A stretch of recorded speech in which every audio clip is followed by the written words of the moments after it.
Good afternoon and welcome to Wales Tech Week. This afternoon I have the pleasure of talking to you about NFTs, blockchain and tax. So my name's Nicola McNeely. I'm a partner at a law firm called Aaronson Rickerbys and I'm now our head of technology sector. So I've worked in technology for about 25 years and I have a team of 800 people that I work with across 11 offices in the UK who help people day to day with their personal and business needs.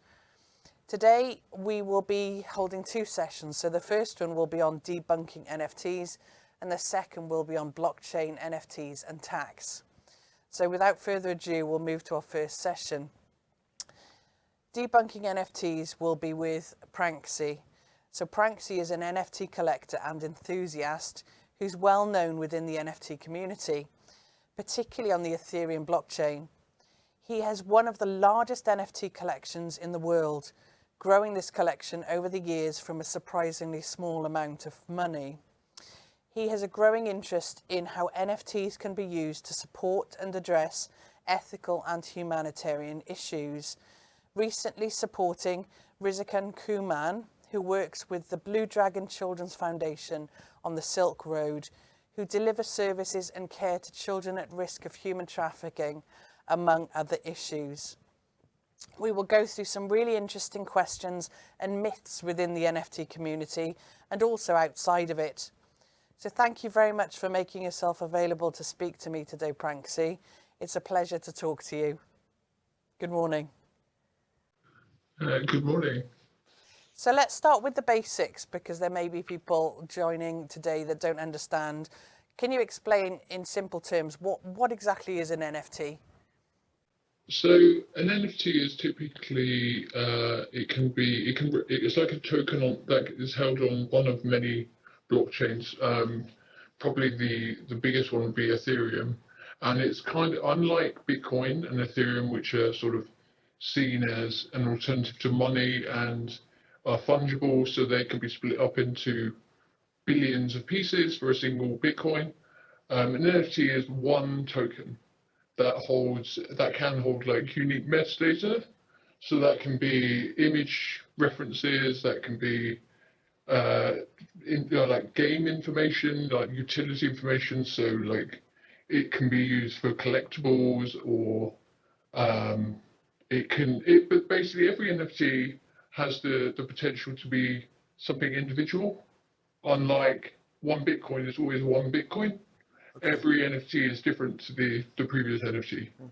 And so they offer a lot of unique aspects that we wouldn't have had in the past in digital collectibles. So you could go back to like traditional collectibles. So if you look at collectible cards or even Beanie Babies, those sort of trends and crazes. And in America recently, there's been a huge increase in interest for like traditional sports collectible cards, and their value has gone up 10, 20 times basically since lockdown. People are seeing them as sort of an alternative to traditional investing, and they're also seeing them as an alternative to art, as like an off-key investment that may not necessarily be seen as something traditional by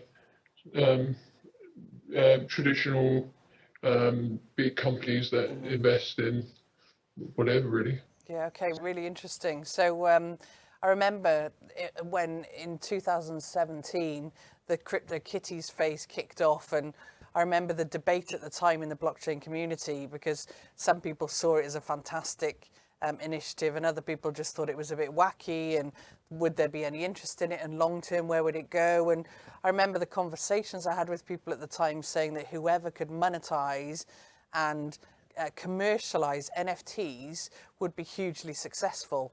And just to see how the market's emerged over the last 3 years is just 4 years is incredible. It's gone so far and just so interesting, fascinating. So it's great to talk to you about it today. So why is there so much hype? NFTs are selling for 60, 70 million at Christie's. What is it all about? Yeah. Well, I think lockdown has certainly helped. A lot of people are stuck in their own homes. A lot of people are even more glued to technology than they were before. Like, people's lives are being spent on Instagram and TikTok and other apps and stuff, and it's all about the image that you come across, at least for a certain generation or a couple of generations of people. I would say probably from late teens to sort of late 30s, maybe, that sort of range of people, like people who are into Silicon Valley tech. There's been a surge in demand, specifically in like the last 6 to 9 months, I would say. There's been a lot of growth, and that's been driven by a couple of platforms and a couple of NFTs in particular, has then led to this ever increasing surge of activity and volume across the board. So more people are getting introduced to NFTs, and then they're discovering there are more than just what they thought. So it expands beyond what they initially decided to buy or collect or invest in, basically. And although it has, alongside all the people that are interested, there are a lot of people that aren't as interested and are still writing them off. They're saying like, "Oh, it's a craze. This is not going to last. Like, it's already over." Like, there was a big article. It was across many media sites, but I read it on Kotaku, which is like a games media site, and it was basically an article where a guy had written, "NFTs are dead already." Okay, so he put a silly meme up and he said, "Look, volume has dropped off a cliff, like, since March." And the data he used was very interesting to me, being in NFTs. I could see exactly the point that he'd taken it from and the argument he was trying to put across. And he basically showed one day which had like $100 million worth of activity and volume across NFTs, and I was heavily involved in that day, and that was a launch of a new product, basically. Okay. And that product individually took $80 million in a single day. Wow. And so that was like a peak. That was like a real. So he took the measurement from that point and has said, "Oh well, look, volume's dropped off a cliff." But if you take the graph back a few more months, a few more years, you can see that it's steadily increasing, much like crypto in general. So you have these peaks and then you have these dips, and then, but being involved since 2017, I can tell just from the audience size and the amount of people that are interested or are engaged in the content that I put out, that it's just on the rise, and more people are hearing about it. I was watching some of the coverage from E3, the Game Expo, over the weekend, and one of the production companies, Devolver Digital, had an NFT. Like, there was I think it was more of a joke, but they still had an NFT that someone could purchase. I didn't know about it. I didn't watch it. I would have bought it. Saturday Night Live in America did a whole sketch about NFTs. Christie's, Sotheby's, like, doing massive NFT collections. Like, I bid on the Sotheby's collection the other day, and it's crazy seeing where we were even a year ago to where we are now, and just the amount of interest, and it's on mainstream media now. There were BBC articles about trying to buy a crypto kitty. I replied to it and said, "Look, you were trying to buy an NFT from 4 years ago. Why don't we chat, and I can tell you like how things have changed." I spoke to that journalist. I've had a chat with them. They haven't done any follow-ups yet, but it's interesting and really exciting, having been there since near the start of it. Yeah. Like, since December, it was December 2017. So it was like week 2 of CryptoKitties, which is not the first NFT, but it's the one that drove a lot more volume to NFTs. And then to have like 2 or 3 years where it was pretty much like a hobby, like there was like a very passionate small group of people, and we've suddenly expanded to hundreds of thousands of people on platforms. And I think they're here to stay for a number of reasons I think we'll probably go into. And I'm kind of going off on a tangent. It's amazing. And there is potential, there is serious potential and use cases, I feel. that may not be considered from the off. So I'm kicking myself for not having recognised the potential of CryptoKitties myself in 2017, but now I have a 6-year-old son who's obsessed by Pokemon, and I see him just trading Pokemon cards real time, and I think, God, you move that into the digital sphere and move it into a global sphere, and it just takes on a whole new exponential level. It's super exciting, and be good to understand from you a bit more about what you think other use cases are as well. So you just touched on that. What do you think about other potential use cases for NFTs? Well, so we have, I like to categorize NFTs into 3 things mainly. So you have art, which I didn't believe at the beginning was going to get the traction it has, but it's really starting to take off. We're seeing that with Beeple Sale, we're seeing that with just not traditional artists, but there's like Damien Hirst has snuck into NFTs a bit. Yeah. There are a number of digital artists that are now primarily doing their work and releasing them as NFTs.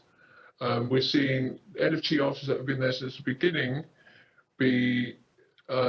hit Christie's and sell for hundreds of thousands of dollars, when a couple of years ago they were trying to sell something for $500 on an NFT platform.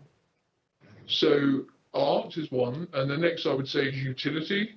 So if you imagine, in-game items in Fortnite, in any video game really, very heavily driven by season passes and DLC and purchasing stuff from their shop. I think there's potential to have a blockchain backbone behind that, like a back end that allows you to have real ownership of your items. So, for example, if you had your account which was actually unlinked to their central server, you could then take those items and take them into a different game. There is nothing that stops you. If that is registered and has that metadata and has that information, you can take it from one game, bring it to the next game. Amazing. It could be used by video game companies for engagement. There's so many capabilities, and having come from a games industry background myself, I can see how that stuff could work and how that would basically be a way to we in games we measure on certain things like your average return per your user, how many users you have, what's your average return for those users, how often those players log in, and when CryptoKitties, which is the reality is CryptoKitties now has been overtaken, but when they first released their information about what their average return per user is, it's like 10, 20 times that of a traditional platform. It's crazy how engaged people become when they have ownership of what they're actually buying. Like if you buy something in Fortnite today, Epic, who published that game, could take that away and you have nothing. It's in the terms and conditions. Like when the game ends, that's it. Your items are gone. Your investment is gone, and the NFTs allow you to take that investment and continue with it, and trade with it, and have an open market, basically an open digital market that's global. Anyone in the world can trade that, and there's no worries about shipping. There's no worries about international tax between imports and exports, etc. Yeah, so utility is my number 2, and then third is collectibles. So that's my third pillar of NFTs. So collectibles, we've seen the biggest NFT success so far has been NBA Top Shot, which created by Dapper Labs, who made CryptoKitties, and it's an officially licensed NBA product. So, in terms of some of the myths around NFTs, let's maybe turn to a couple of those. So, people say scarcity is the only aspect that provides value in an NFT. Do you think that's true, or do you think that's a myth?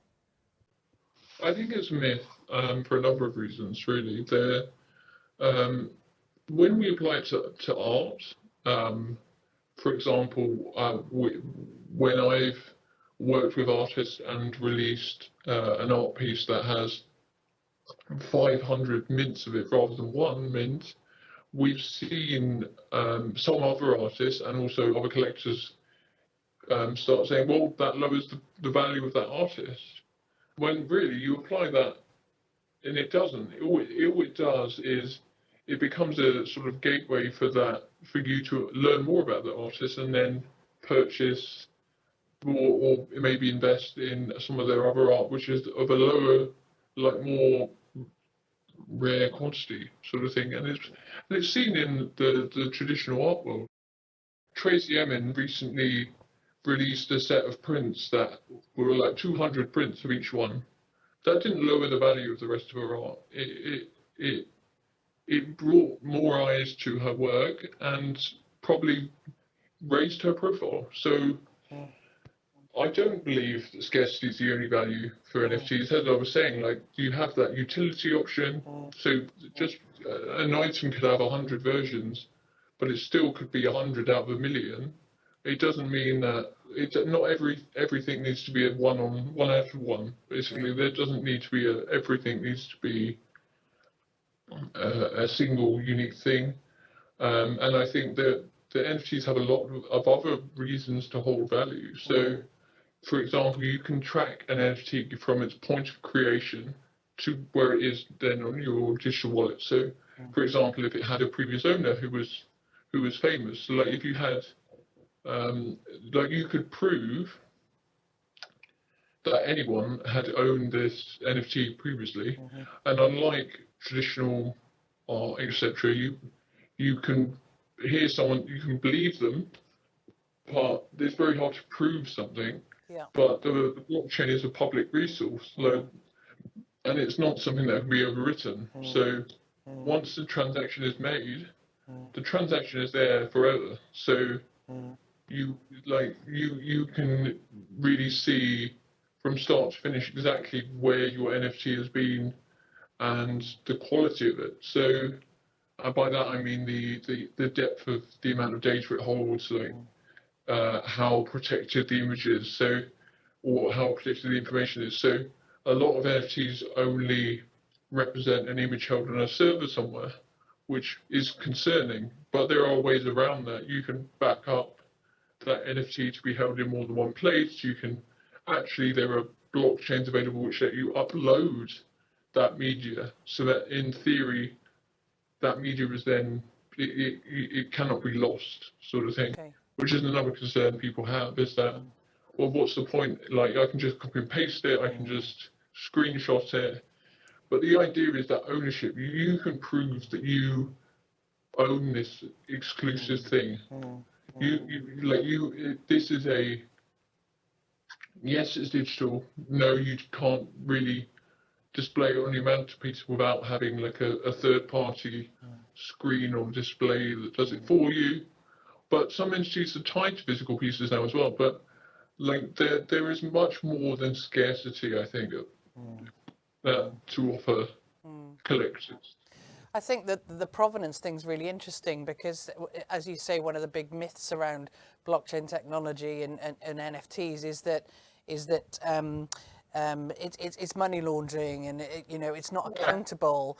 But even though you may or may not have pseudonymity, it's all auditable, and it's all, you can see the provenance right from the creation of that block. So you can evidence who's owned it and where you've had a change of ownership right from the very beginning. So in terms of compliance and in terms of tax and all that sort of stuff, it's all completely auditable. It's all visible. Yeah. Whereas with physical assets, that's not the case. And you get the full price history of every NFT. It's available. If it's sold in a public, I mean, the only way that wouldn't happen is if you gifted it privately. Yeah. You could send an NFT and not necessarily receive a monetary or like an Ethereum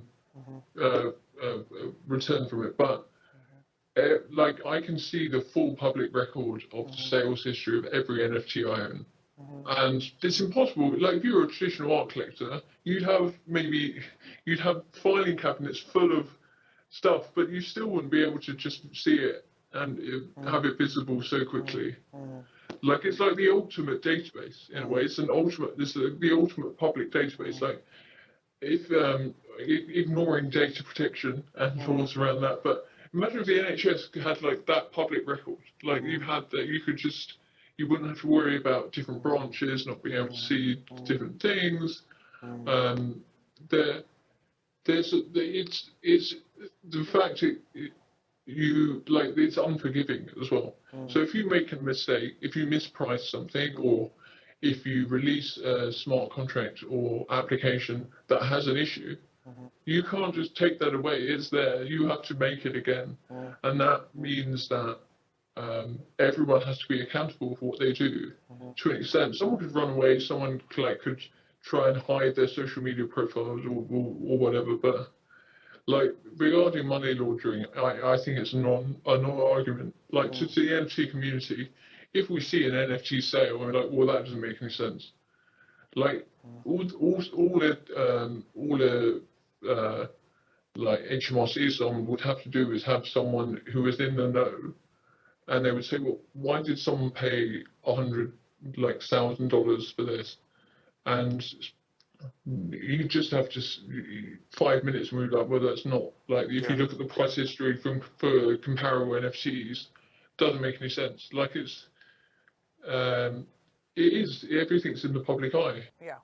I think that's one of the strong use cases. Yeah, no, I agree. So when you talk about investment, people talk about buying Bitcoin and putting them in cold storage for their children to cash out as a pension fund in 30 years' time, etc. Would you advocate buying rare NFTs now and holding on to them long term, or is flipping generally what people tend to do? That's hard to say because depending if I share this, you might have people will just like take it as gospel, but I think there's use cases for both. So I've become known for, and until recently, because I'm now in a financial position where I can sort of hold NFTs more. I've traded NFTs since 2017, and I very rarely kept any as like, oh, I'm definitely keeping this. But I have a lot of regrets that I didn't do that. I had 400 CryptoPunks. They now sell for, I think the cheapest CryptoPunk is something like $70,000. Wow. Right. I have 400 of them. Wow. And they're just one of many examples. So like it's about investing time in understanding NFTs and where the value is held. So if someone was to get into or try to understand and get into NFTs, all I could recommend was just don't spend any money straight away. Don't decide, oh, I'm putting the life savings, I'm going to buy this picture of a cow, it's going to save my life. No, it's all about learning and taking part in the community and seeing what's the view of the people that have been there for a long time. Like, sort of like, I guess it's kind of how a more traditional collectible and artwork work as well. It's like you have these experts, but it's all about trusting. Like, don't put your trust in just because someone's told you to buy something. Much like these crazy altcoins in crypto. Yeah. Just because Bitcoin guy 55 has told you that this coin is going to do really well and he has 100,000 followers, therefore you should do it. Definitely don't do that. Yeah. Like, do your own research. It's key, absolutely key in NFTs is to do your own research, invest time in the community, join. The heart of NFTs is a stranger on Discord, which what I was saying about it's for certain. It seems to be focused on certain generations. So Discord is like it's like a chat app in a way. It's like a primarily used for gaming originally, but it's kind of expanded beyond that, and you can hold. We could have held this meeting in Discord, for example, now. And NFTs, the heart of the community is on Discord. Whereas there are a number of different rooms, there are a number of different chats. and also on social media. It's become more public. Like as I was saying, as interest has increased, my profile, amongst others, has gained traction on social media, and that's another place you can look. Basically, that's where I recommend Twitter and Discord are the places for NFTs at the moment. So do your own research, learn about what an NFT is, and if you can see the use case for it, or you can see why some NFTs would have value, then yeah, sure, start diving in, but do not just decide, oh wow, look, someone sold this for that, therefore I'm going to sell something else for even more. So yeah, that's what I'd recommend. So what next for NFTs? Have you got any predictions or things to watch for, or any thoughts on emerging trends in the market? Well, I think it's crazy to think the recent leg up that we've had. Like, I was just looking at some numbers. So NBA Top Shot, which I mentioned briefly about, like the argument for collectibles, since that launched publicly, it has a secondary sales market. So this isn't their sales to users. This is the peer-to-peer marketplace. Yeah. $620 million has been spent to date on that marketplace. Wow.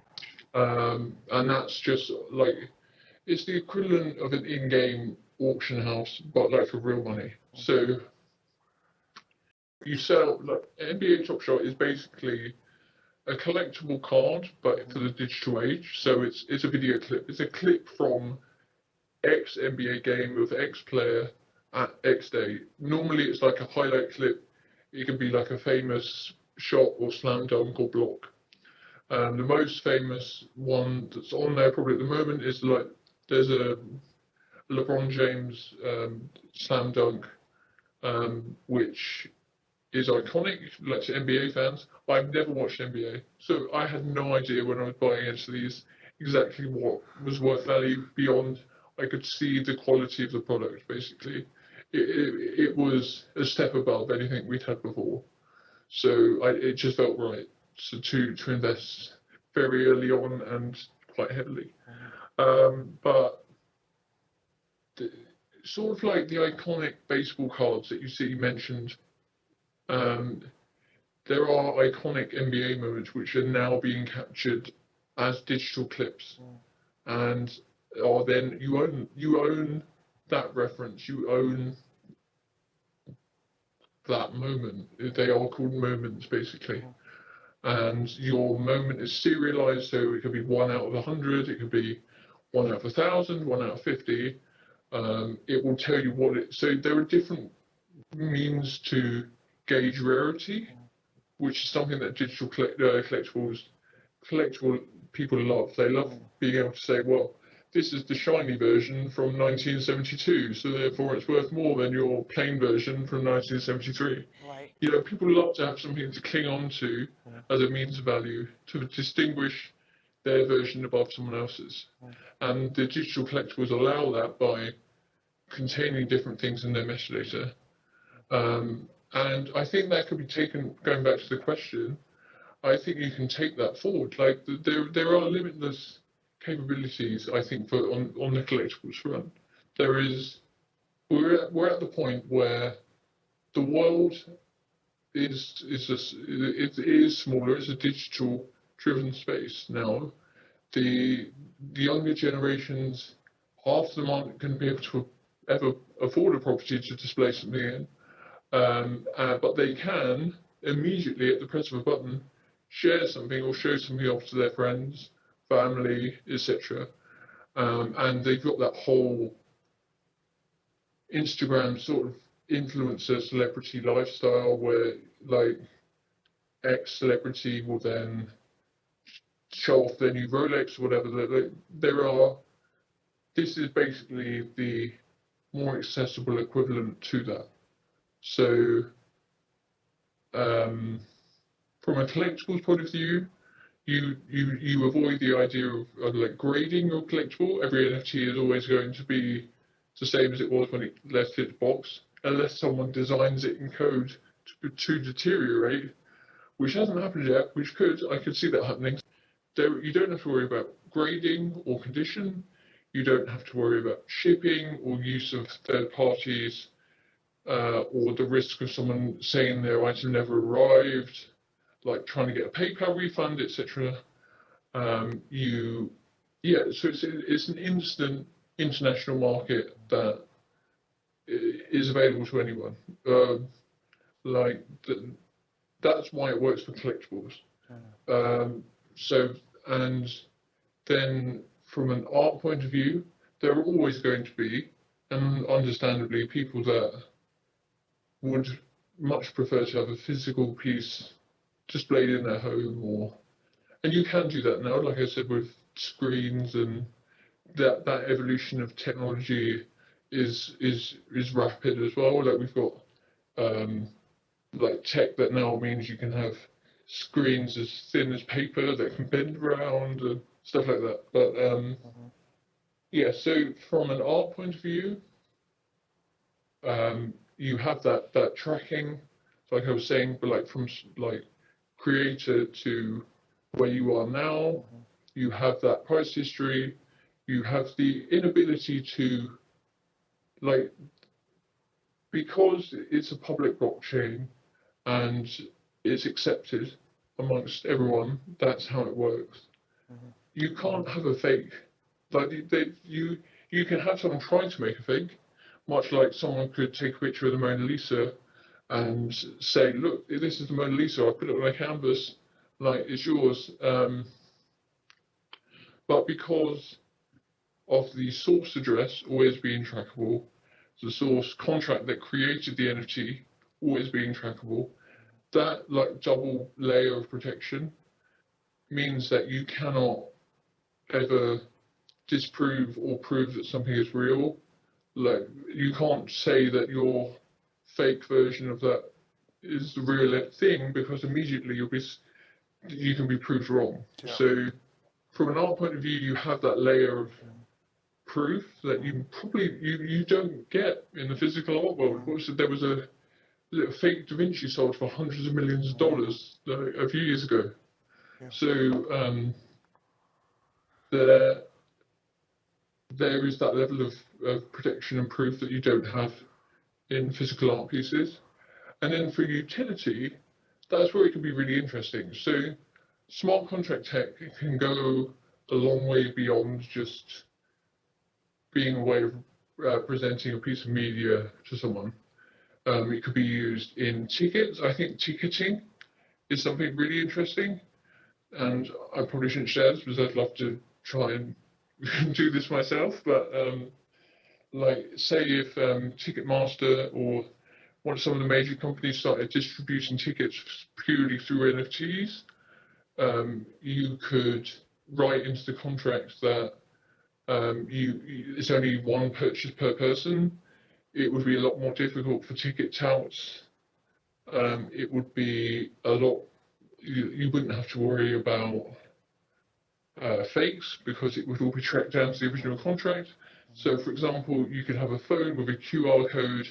You walk up to the event, it scans your QR code, it sees your ticket, it immediately burns that ticket and creates a different NFT saying this is a used ticket. That's what we have in my product. We have a way where you basically redeem your ticket and immediately that ticket becomes a used ticket, and therefore it cannot be used again. So there's a lot of options for ticketing. Beyond that, like, it could be any financial transaction, really. Property, there have been properties sold as NFTs now. I mean, some of that goes beyond NFTs into more blockchain tech, which I'm sure you're going to talk about in your follow-up stuff. Absolutely, thank you. Welcome to our second session for Wales Tech Week on blockchain, NFTs and tax. I have pleasure on introducing Jill Kaur, who is Senior Associate at Joseph Hage Aaronson in London. Hello, Jill. Good afternoon. Jill is a chartered tax advisor with over 25 years experience working in the accountancy industry, advising both UK domiciled and non-UK domiciled individuals on their personal and business UK tax exposure. So Jill recently left the Big Four to join Joseph Hage Aaronson LLP, a tax dispute and litigation firm, which she considers will be well placed to address the changing tax landscape over the next decade. Jill is fascinated by the way that blockchain and crypto tokens are changing attitudes in financial markets and challenging the thinking of authorities such as HM Revenue and Customs. Having studied cryptocurrency with the London School of Economics, Jill is proficient in the key regulatory and tax challenges we face globally in this arena. Thank you for making yourself available to speak to me today, Jill. It's a pleasure to talk to you as always. So we've known each other a while, Jill. I think the great thing about the blockchain community is people work really collaboratively and we work together, and I think that's a great thing, because if we can all help make it work, then that's got to be a benefit to all of us. But tell me a little bit about what interests you in terms of blockchain technology. I'm no techie geek, Nicola, as you know, but having studied it, I've really bought into the technology behind it. I only probably know a fraction of it, but it sounds to me like it's definitely, Internet 3.0. We had the internet, which was an interface. It became interactive, and I sort of now see the blockchain being the next stage of that. And it's got some great qualities. Its ability, its decentralized nature, its private nature, its ability to have permanent audit trails and immutability. These are all great things, and I think the younger generations, it sort of plays into the way they feel about control over privacy. You can have a lot more control, and I think the technology is just fantastic, and the abilities it will have in the business world, I think, are vast.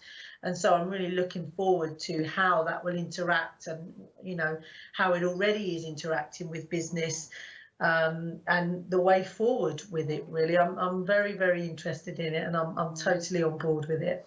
Well, I think you and I see eye to eye there, Jill, because you know that I've been working in the legal blockchain community since 2013, and I've been following the journey as to where the legal community is going, and you cover the tax aspects, and I think that those two are absolutely key, and work in a synchronized way to make sure that the blockchain community and the blockchain technology, when it's rolled out through enterprise, is done in a controlled, measured, and manageable way. So it's great to talk to you about this afternoon, and we'll explore a bit more about some of the tax stuff. Okay. Can you talk to me about the sort of things that day to day you're dealing with blockchain and tax? Yeah, sure. So, I mean, in accountancy and law, I think the word blockchain has been, Nicola, it's been around for a decade, and you've sort of heard it, but it feels like it's sat over there. And I worked for EY in a big organisation, and there was a whole department for it, but you never really sort of understood how it was going to interact. So what I'm seeing now is, firstly, in accountancy and law, people becoming more interested. Well, what is this? And actually, this could really change law and accountancy in itself. Just picking simply the audit trail, if you think of auditing in accountancy, it sounds like a fantastic piece of technology to help that on. But also in terms of questions from clients, clients are becoming more interested in how this technology is going to, impact their business, and then the questions around tax that come with that. And in particular, I think, now is a good time, because there are some tax breaks as well, things like research and development tax credits, and this super tax that was brought in, this super tax deduction for 130% for businesses that are investing, even in hardware, that sort of thing. It's a really good time to do this. That this younger generation are certainly more innovative than we ever were, my generation anyway, and that all of those things tying in together make a real next step for what's going to happen, and I'm excited about it. And so the questions around it are great. I'm seeing, you think venture capitalists come in at the beginning. I'm seeing that private equity businesses now are wanting to invest in businesses, you know, partway through their journey that are involved with blockchain technology. So you see how it's all going to move it on in today's world. Yeah, absolutely. So, you know, there's a number of private equity firms now that purely invest in blockchain technology. Many of them in London. I think there's at least 20, and that's their primary focus. And there are good reasons why. But the thing that I've never really understood from a tax perspective is why tax authorities would be nervous or uncomfortable about blockchain and cryptocurrency, because despite pseudonymity, unless you're looking at Monero or Zcoin or something that is difficult to trace, blockchain is immutable and it's all traceable. So we can see exactly who owns it, exactly when it changes hands, and exactly who it goes to. So my view certainly is that from a tax perspective, you could actually tax things at source. So you could tax them when they change hands. So tax them straight away and actually completely cut out fraud, which you can't do with physical assets. But with blockchain, you could, because it's all digital assets. They're all traceable. Every transaction's traceable. Totally agree, Nicola. It's I think the problem is pre-Bitcoin, you know, there were a couple of cryptocurrencies that, you know, did sit around the fraud, but they didn't have the blockchain technology behind it. They didn't have all of that. And so that sort of left a bad taste. But I think once these authorities get under the skin of it, actually they'll realise it's a fantastic way to track assets back to their original source and all sorts of things. So I totally agree with you. Yeah, fantastic. So are there any specific issues that your firm, Joseph Hage Aaronson, are seeing from a tax perspective at the moment? You know, what trends are you seeing? So it's quite interesting, really. It's been quite varied and surprising. One of the things I have seen, and I've had 3 or 4 queries in the last month, has been around actually people giving crypto assets away, either to businesses, so investors in businesses where that business perhaps hasn't done so well, and it may not even be involved with crypto in the first place, but the investee has you know, either personally invested or done it through the business in some way. That business hasn't quite worked out, and they've wanted to compensate the investor by giving away assets, and that's been quite interesting. And as I say, 3 or 4 queries in that. So it's being used as a form of, well, of payment, we know that, but a form of compensation in business, you know, when you can't repay a loan. So that's been quite interesting. I think we discussed this once before, but there's a lot of gentleman agreements around this. There's not quite so many legal agreements in place. And so people that are investing in businesses with the promise of tokens, and then those tokens not coming through, and actually trying to establish how that creates a loss for them. That's been another interesting one. And I think the one that I found most interesting, and this plays into tax, but I think it could play into a number of areas, is where is crypto cited? You know, where does it belong? At the moment, the revenue here want to assume it's that the individual's residence is where it belongs. But if you take into account wallets, hot wallets, cold wallets, you know, internet, you know, a physical piece of paper with your public and private keys on, you know, is that really right? I don't think it is, but I think it's sort of too hard to solve at the moment. So it seems like the easiest option, but I would like to see that view changed. And to me, that really sort of suggests a lack of understanding of the asset class in itself. I think it's a really interesting point, Jill, and I think from a legal and a tax perspective, that as you picked up on, where is the asset based? The lex situs, it's a bit of Latin, but the lex situs. So where is that property actually based, and how do you tax a person based on that legal property right, and where it's situated. It could be really difficult if you tried to tax it based on where the wallet is, for example. But there are, it's still an open debate. We'll have to see where that goes. Mm-hmm. Yeah, absolutely. So, what do you think about stablecoins and NFTs and their tax treatment? Have you had many queries around that? So it's quite interesting. So the Revenue issued their crypto manual in March of this year, which I think was a really important moment, actually, because it shows that they're taking it seriously. And I think that's important. They're listening. They know it's there. It also showed, unfortunately, there's still a lack of understanding of crypto assets, the ability of coins. And it's probably too harsh to say, that's just a lack of understanding. It's an evolving market. It's moving all the time. The Bitcoin is a means of exchange, but there are so many other abilities of the other tokens. It can be dual use. So the Revenue manual treats it as an asset similar to shares, and therefore and that goes for stable coins and NFTs as well. So they're all sort of at the moment badged in the same place. And the taxation is an asset, and as assets, normally with taxation you would attach capital gains tax to it. So if it increases in value, you've got your 20% under current rates. If it goes down, you can create a loss.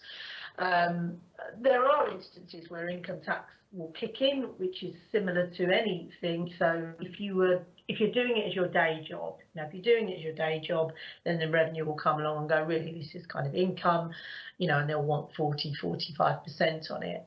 Another situation where I sort of see people getting a little bit caught out is where at the beginning of a business, or if they're involved with, I don't know, as a consultant or a director or something, there's no money in the business, so it can't pay a wage at that point, and so it might incentivize those people with token options and token option agreements. So you can buy this for this price at a later date, and you go, you exercise your option at a later date. Hopefully that crypto token is worth a lot more money, but actually it's subject to income tax at that point at 40-45%. And I've seen a couple of people get caught out not appreciating that might be the situation in that scenario. And so it sort of begs the question, well, do you need to give a little bit more thought about the setup and the early stages in the cryptocurrency, the NFT stablecoin market, about what's going to happen later on? So I think the manual is an evolving piece. It's short, it's snappy, it's got a long way to go, but I do think it's good that they've got something out there. I mean, some countries don't even recognise it. There's no global sort of agreement. So I think it's a good step in the right direction. But at the moment, they're all sort of badged as the same. Okay, that's interesting. So I suppose you can't really treat a crypto token agreement or option agreement in the same way you would an EMI scheme.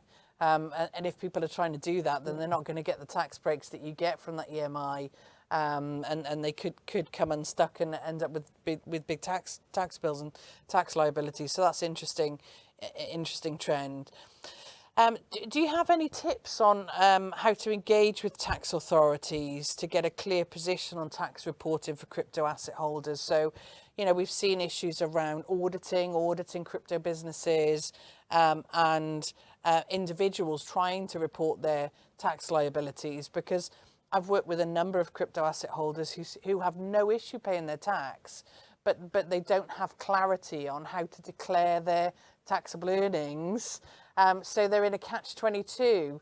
So do you have any tips for them? Yeah, I guess you've got to take it a step back. You've got to get a good advisor, whether that's law or accountancy, and I think not just somebody that can interpret the manual, which sort of throws out what the tax treatment is. I think you've got to really understand what crypto assets, the types of tokens, the different things that they can do to be able, the crypto manual makes it clear. Basically, we've written this manual, but whatever the facts are in terms of the use case of that coin will determine the tax, not necessarily the terminology. And so I think if you can speak to an advisor that at least understands the asset itself as much as you can in today's world, given it moves so fast.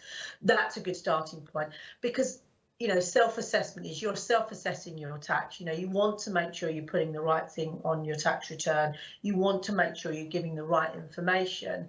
And also by using, say, some advisor, or at least getting some advice. Let's say later down the line, you haven't quite reported it right, or you didn't because you thought that was the right thing to do.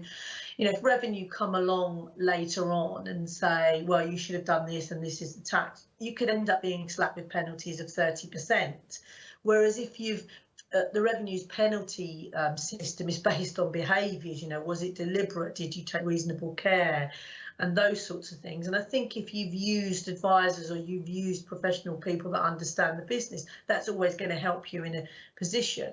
There's also, depending on how you're using the coin, there's also the ability, well, can you access the revenues, statutory and non-statutory clearances? So if you've got something that's out of the norm, that the guidance, there's no legislation, as you know, but the guidance is ambiguous on or something, could you access those clearances where you can go to revenue and say, look, this is the situation, this is what we think it should be, can you give an opinion on it? And provided you've ticked the right boxes and you can use those clearances, that's a sort of a way to go to revenue first before you report it, so you can get some comfort that they are going to accept the tax treatment on it. That's really helpful. Thank you, Jill. What do you think?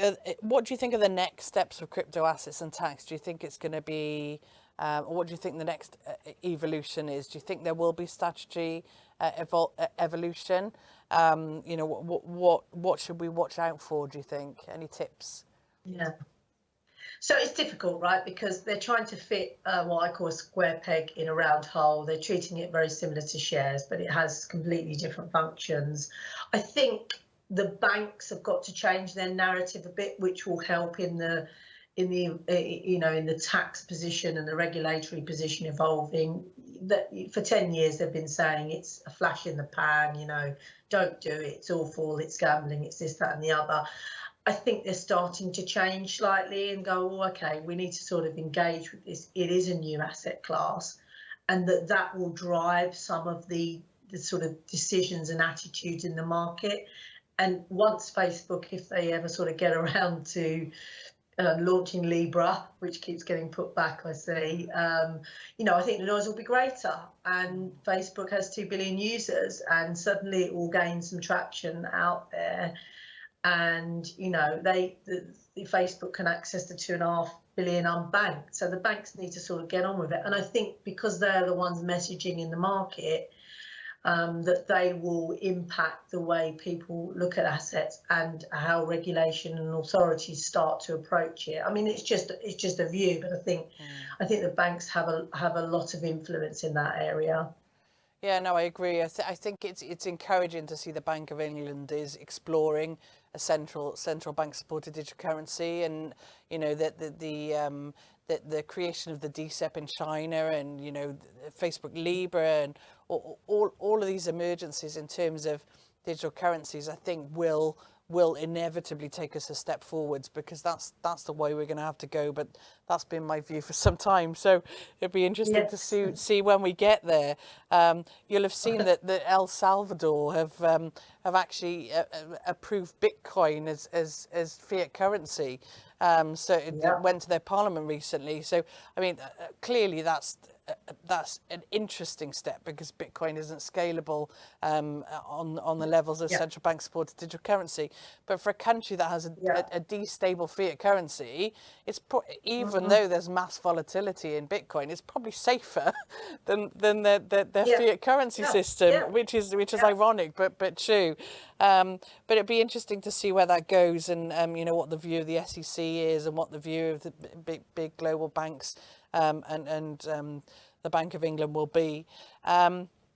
So are there any interesting test cases you've seen, or any trends emerging in the market? Have you come across anything interesting? I mean, I'm not sure I'm going to tell you anything new about the art market. I mean, it's gone crazy, hasn't it, with the NFTs? But we are seeing, work a lot with the art world, and that is a huge thing. Whether it's whether it's here to stay is another question, but you know, you're talking about paintings being sold for 60 million. This recent video of Charlie Bit My Finger, which is God knows how many years old, very many years old if I remember, just sold for over 500,000. And I think actually, let's think about what's behind it. What's behind it is probably things to do with copyright and IP and licensing. And so I see that sort of the music industry really being able to take off in that sense. You've already seen the concert world and the ability to, you know, reduce fraud on counterfeit tickets, and why wouldn't you use, you know, an NFT in that sort of world? And I think it opens up to the music industry. We're seeing them being more interested in it. We're already very controlled, I suppose, by, you know, the music we listen to, the radios, the big music companies. You know, does this open up the ability for artists to connect direct with, you know, the public in the sorts of music that they want? Will it change the sorts of music that we listen to? You think of Spotify. I know I listen to lots of different music that I certainly wouldn't have been able to. And I think this technology and, you know, these coins allow that to happen. And that, I think, once the music industry gets on board with it, I think that will really, again, it reaches a lot of people, doesn't it? It's this mass adoption, this mass engagement with it has got to come from these sorts of areas. And with, I think Spotify, Nicola invested in a blockchain technology a few years back, maybe 2017. Surprised it hasn't sort of developed as much, or I may just not know, but I see that trend, that art, the music, those trends being the things that bring it a little bit more mainstream. Yeah, no, really interesting. And I think that, you know, there's so many different use cases for blockchain technology. And you mentioned banking the unbanked earlier, and how the cost per transaction for a blockchain transaction is way lower than traditional money transfer. And I think the emergence of digital assets and how that's going to open up financial markets and the ability to transfer those assets globally is just phenomenal. And I think there's going to be some really interesting stuff around that. But I really appreciate your views and your time today, Jill. It's fascinating and great to talk to you as always. I think we've seen today some really interesting thoughts, myths, tips and ideas around what's happening in the blockchain community, the NFT community, and also tax and law and how it all interchanges and it interrelates. And hopefully there'll be lots more to talk about in next year's Wales Tech Week on blockchain. But thank you very much for listening. And if you want to follow up and have any conversations with any of the speakers, then please reach out to Technology Connected. Thank you for your time.